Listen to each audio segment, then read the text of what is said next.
L'affaire Émile, qui a bouleversé la France, concernait la disparition d'un enfant de 2 ans le 8 août 2023 dans le village de Vernay, en Occitanie. Si les premières investigations n'ont pas apporté de réponse concrète, des éléments intrigants ont été révélés concernant le grand-père d'Émile, un homme de 74 ans dont le comportement aurait été suspect avant la disparition de l'enfant. Des témoins ont rapporté qu'il avait exprimé une inquiétude excessive quant à l'attitude d'Émile envers sa famille. L'enquête a pris un tournant lorsqu'un témoin a révélé que le grand-père entretenait des relations tendues avec l'enfant et sa famille. Ce témoignage a soulevé des questions quant à son implication dans le mystère. Les enquêteurs ont alors concentré leurs efforts sur ce nouvel indice, cherchant à comprendre le rôle du grand-père dans la disparition d'Émile. Un témoignage clé et un grand-père dans la tourmente. L'enquête sur la disparition d'Émile prend un tournant décisif avec l'apparition d'un témoin inattendu dont les révélations bousculent les premières pistes établies. Ce témoin, un ami proche du grand-père d'Émile, se fait connaître après avoir observé des comportements qui l'ont profondément perturbé. Selon lui, avant la disparition de l'enfant, le grand-père avait exprimé des préoccupations inhabituelles au sujet de la famille, et en particulier du comportement d'Émile envers ses parents. Ce témoin raconte que, lors de plusieurs discussions privées, le grand-père avait évoqué un malaise familial grandissant, des tensions sous-jacentes qui, selon lui, affectaient l'harmonie de la maison. Le grand-père, à en croire ce témoin, semblait préoccupé par l'attitude de son petit-fils. Mais ce qui inquiète particulièrement le témoin, ce sont les remarques qui laissent entendre que l'homme ne voyait pas l'enfant comme une victime innocente dans cette dynamique familiale, mais plutôt comme un perturbateur. Le témoin rapporte également que, lors de ces échanges, le grand-père semblait avoir des attentes irréalistes à l'égard d'Émile, qui selon lui, n'était pas assez respectueux de l'autorité familiale. L'idée qu'Émile ait causé des tensions au sein de la famille a visiblement affecté le grand-père, mais jusqu'à quel point? Ce témoignage soulève un point crucial. Quel rôle l'enfant, innocent à première vue, a-t-il joué dans l'embrasement de ces conflits familiaux? Ce n'est pas tout. Le témoin va plus loin en évoquant des comportements spécifiques qui, pour lui, sont devenus de plus en plus alarmants à mesure que la disparition approchait. Il fait part d'une discussion dans laquelle le grand-père aurait exprimé une forme de déception, voire de rejet, de son petit-fils, en raison de son manque de soumission aux règles de la maison. Le témoin raconte que le grand-père aurait même suggéré que l'enfant ne méritait pas d'être dans cette famille. Une remarque qui, selon lui, traduisait un profond mépris et une volonté de rompre avec la situation actuelle. Avec de telles déclarations, le grand-père passe d'un simple observateur à un acteur central dans l'affaire.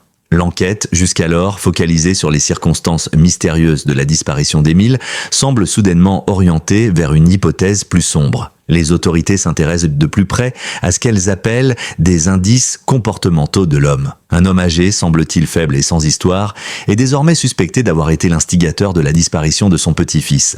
Les enquêteurs décident alors de le soumettre à un interrogatoire approfondi. Le grand-père, malgré ses dénégations, semble nerveux et incohérent dans ses réponses. Des incohérences dans ses déclarations attirent l'attention des enquêteurs. L'un des aspects les plus déroutants de cette affaire est l'évolution de la relation entre le grand-père et l'enfant avant la disparition. Selon les voisins et d'autres membres de la famille, les deux semblaient avoir une relation assez proche. Il n'était pas rare de voir le grand-père emmener Émile faire des promenades ou jouer avec lui dans le jardin. Cependant, des témoins rapportent également que, dans les jours précédant la disparition, cette relation semblait changer, avec des tensions qui commençaient à se faire sentir. Certains voisins se souviennent d'avoir vu le grand-père se disputer avec Émile à plusieurs reprises. Une attitude qui contraste avec l'image de la relation affectueuse que l'on aurait pu imaginer entre un grand-père et son petit-fils. Le grand-père n'est pas le seul à être questionné. Les enquêteurs s'intéressent également aux autres membres de la famille, cherchant à savoir s'ils ont remarqué des changements dans l'attitude de l'enfant ou du grand-père avant la disparition. Des proches rapportent que, dans les jours précédant l'événement, il y avait une atmosphère tendue dans la maison familiale avec des altercations de plus en plus fréquentes entre les membres de la famille. Mais ces altercations semblaient mineures, presque anodines, comparées à la tragédie qui allait suivre. Cependant, le témoignage de ce témoin inattendu fait naître une hypothèse plus inquiétante. Et si les tensions familiales, exacerbées par des conflits internes non résolus, étaient la cause d'une tragédie encore plus grande? À mesure que les enquêteurs poursuivent leur travail, il devient évident que la disparition d'Émile pourrait être le résultat d'une série d'événements tragiques menant à un acte impulsif. Le grand-père, qui semblait être une personne âgée et sans histoire, pourrait en réalité avoir joué un rôle beaucoup plus important dans cette affaire qu'on ne l'avait imaginé. Les questions abondent. Pourquoi aurait-il agi ainsi? Était-ce un acte de désespoir, une tentative de prendre le contrôle d'une situation qu'il n'arrivait pas à maîtriser? Le sentiment de frustration accumulé face aux tensions familiales pourrait-il l'avoir poussé à commettre un acte irréparable? Le grand-père, une figure clé de cette affaire, continue de clamer son innocence. Mais ses comportements et ses déclarations contradictoires laissent les enquêteurs perplexes. Ils se demandent maintenant s'il est possible qu'un homme âgé, apparemment bienveillant, puisse avoir été responsable d'une telle tragédie. Les témoignages de ceux qui l'entouraient révèlent un homme complexe, tiraillé entre ses attentes envers sa famille et un sentiment de frustration grandissant. Et si, au lieu d'être un simple spectateur des tensions familiales, il était en réalité l'instigateur d'une tragédie que personne n'aurait pu prévoir? Ce témoignage clé ne fait qu'ajouter une couche de mystère à une affaire déjà complexe.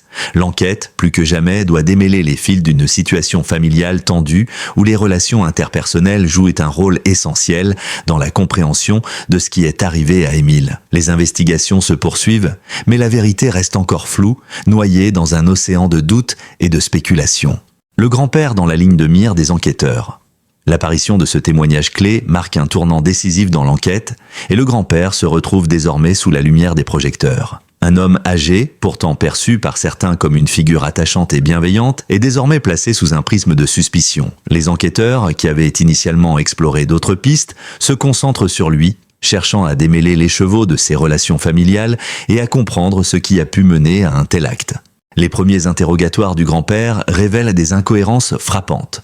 Lors de son entretien avec les autorités, il semble parfois déstabilisé, voire nerveux. Certains détails de son récit ne correspondent pas aux éléments récoltés par les enquêteurs, notamment concernant ses déplacements les jours précédant la disparition d'Émile. Tandis qu'il décrit une journée paisible, d'autres témoignages font état de tensions palpables entre lui et certains membres de la famille. Une version du passé qui ne colle plus à la réalité des faits commence à émerger. Les enquêteurs, alors que les premiers indices le pointeront de plus en plus comme un suspect majeur, décident de le soumettre à un nouveau type d'interrogatoire. L'objectif est de tenter de briser ses défenses et de comprendre s'il cache des informations essentielles. Les policiers multiplient les questions, insistant sur ses relations avec Émile, les raisons de ses changements d'attitude dans les jours précédant la disparition et sur les événements qui auraient pu précéder l'acte tragique. Pourtant, malgré une pression de plus en plus intense, le grand-père persiste à nier toute implication. Il soutient qu'il n'a rien à voir avec la disparition de son petit-fils et qu'il est victime d'un malentendu.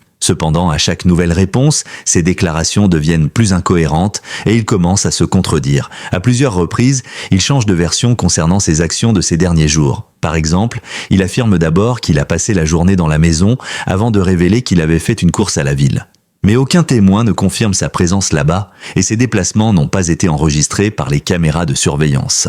Les éléments qui le desservent continuent d'affluer. Les résultats des premières perquisitions montrent que le grand-père avait des antécédents de conflits avec d'autres membres de sa famille. Ses enfants, notamment, ont souvent fait état de son caractère dominant, parfois autoritaire, et de ses relations tendues avec sa propre femme. Le climat familial, selon ses témoignages, semblait se détériorer de manière progressive, surtout en ce qui concerne la place qu'Émile occupait au sein de la famille. Bien que certains proches affirment que le grand-père était proche de l'enfant, des témoignages contradictoires révèlent qu'il semblait avoir des attentes démesurées vis-à-vis de lui, attendant de lui un comportement qui, selon lui, correspondait davantage à ses propres valeurs de rigueur et de discipline. Des expertises psychologiques sont alors ordonnées afin d'analyser la personnalité du grand-père. Les psychologues qui interviennent dans l'affaire émettent l'hypothèse que l'homme pourrait souffrir d'une forme de manipulation mentale, où il chercherait à exercer un contrôle absolu sur les membres de sa famille. Il semblerait que son besoin de dominance, combiné à des frustrations accumulées au fil des années, ait fini par créer un climat psychologique délétère. L'arrivée d'Émile dans cette dynamique familiale pourrait alors être perçue, selon certains experts, comme une menace à l'équilibre qu'il pensait avoir instauré. Un enfant vif et indépendant, selon cette théorie, pourrait être perçu comme un obstacle aux attentes et aux besoins du grand-père. Parallèlement, un autre élément vient compliquer davantage la compréhension du rôle du grand-père dans cette disparition. Les autorités, ayant mis en place une surveillance discrète, ont observé des comportements de plus en plus étranges de sa part. Le grand-père, après plusieurs jours de silence radio, se rend dans un café local où il semble confus, voire perturbé. Des témoins affirment l'avoir entendu évoquer Émile à plusieurs reprises, mais de manière étrange, comme s'il était en train de se justifier ou de rationaliser une décision lourde de sens. Ce comportement ne fait qu'ajouter à la mystique qui entoure sa personnalité et son implication éventuelle dans l'affaire. Le grand-père, pris dans les mailles du filet, semble accablé par des pressions internes et externes. Ses amis, qui le connaissent depuis longtemps, témoignent de son caractère mystérieux et parfois ombrageux. Certains d'entre eux rappellent que, bien que l'homme ait toujours semblé réservé, il avait un sens aigu du contrôle, allant jusqu'à manipuler les événements autour de lui pour que tout se passe comme il l'entendait. Des psychologues estiment que ce besoin de contrôle, exacerbé par l'âge et un sentiment d'impuissance croissant, pourrait expliquer ses actions. Le fait qu'il ait pris Émile sous son aile tout en nourrissant des frustrations internes laisse une ouverture vers un possible basculement psychologique. Il n'est pas rare, dans des situations où des tensions familiales extrêmes se développent, qu'une personne décide, de manière impulsive et malheureuse, de commettre un acte irréversible. Les enquêteurs, à ce stade, sont divisés. Certains croient que le grand-père est le responsable direct de la disparition d'Émile, tandis que d'autres préfèrent explorer des pistes moins directes. Mais une chose est claire, l'implication du grand-père, bien que toujours présumée, devient de plus en plus probable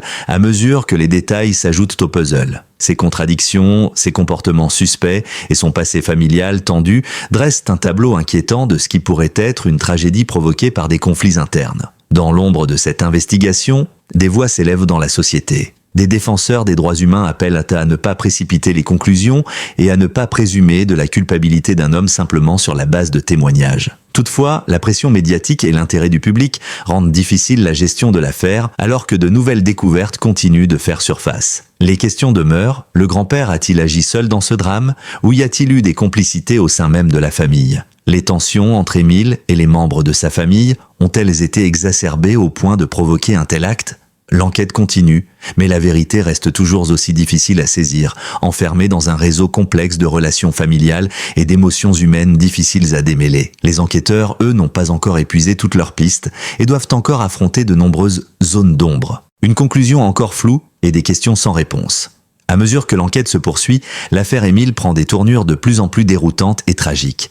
Les témoins se multiplient, les hypothèses se diversifient, mais aucune conclusion définitive ne semble se dégager. Si le grand-père d'Émile est au cœur de l'investigation, l'affaire s'épaissit et se complexifie, car de nouveaux éléments viennent remettre en question l'implication directe de l'homme dans cette disparition. Alors que certains enquêteurs croient fermement à sa culpabilité, d'autres estiment qu'il pourrait être le bouc émissaire d'une situation familiale encore plus complexe qu'ils n'auraient pu l'imaginer. La vérité, aussi proche soit-elle, semble toujours hors de portée. Les rapports psychologiques, qui sont venus étoffer les pistes précédentes, offrent un éclairage différent. Des experts ont suggéré que, bien que le grand-père ait pu être profondément perturbé par des frustrations familiales accumulées, il ne pourrait pas être seul responsable de la disparition d'Émile. Des analyses de son comportement avant et après les événements, ainsi que des témoignages de proches, laissent entrevoir l'existence d'un environnement familial beaucoup plus dysfonctionnel qu'il n'y paraît. Les pressions sociales et familiales peuvent parfois mener des individus à des décisions irrationnelles et dangereuses,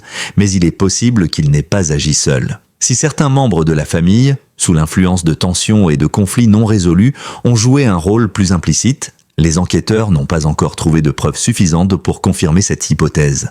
Des questions demeurent sans réponse. Pourquoi, malgré les tensions évidentes entre le grand-père et sa famille, n'a-t-il pas été confronté plutôt à ses frustrations de manière constructive avant d'en arriver à des actes aussi extrêmes ? Quelles étaient exactement ses attentes vis-à-vis d'Émile ? Était-il simplement un grand-père déçu ou y avait-il des motifs plus sombres derrière son comportement ? Et si la véritable raison de la disparition d'Émile se trouvait dans les secrets bien gardés de cette famille ? Des secrets qu'aucun membre ne semble vouloir dévoiler. Chaque question posée par l'enquête semble en engendrer une autre, et l'affaire s'enlise dans une spirale de mystère, de dissimulation et de silence.